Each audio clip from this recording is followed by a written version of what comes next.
So then there's Infinity Pool, and I mentioned earlier this is a side project, because indeed this is a side project, because it's nothing to do with X and Peril, but it features Mia Goth, it features Alexander Skarsgård, I believe, who was in The Northman.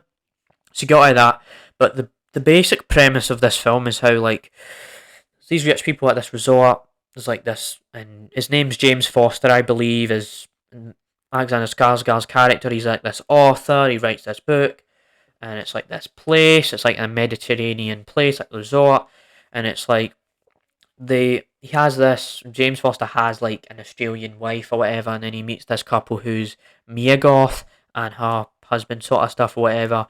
And then Mia Goth's like, this place is crazy. They're gonna send. We'll make sure you don't get sent to prison because this is a crazy place and want you to be safe. And they do all that stuff, and she has her English accent. And ex Peril, she had more of a Texan accent, but she has more of a English accent in here. But you say, oh, you're not allowed, you shouldn't go to prison. We're not going to take you to prison. We're totally not going to take you to prison here.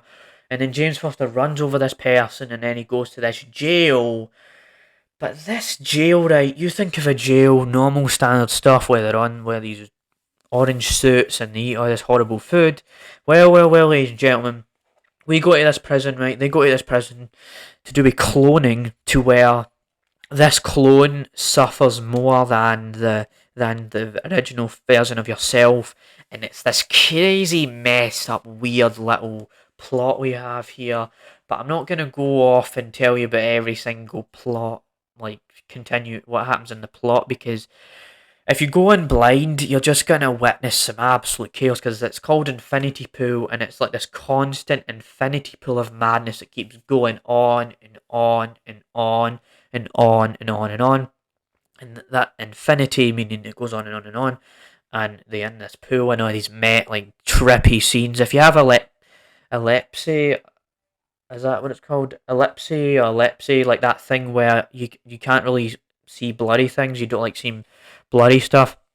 Don't recommend it if you have that sort of condition, because there is so many like flashy scenery, and it's like crazy stuff like that, and there's like these weird masks.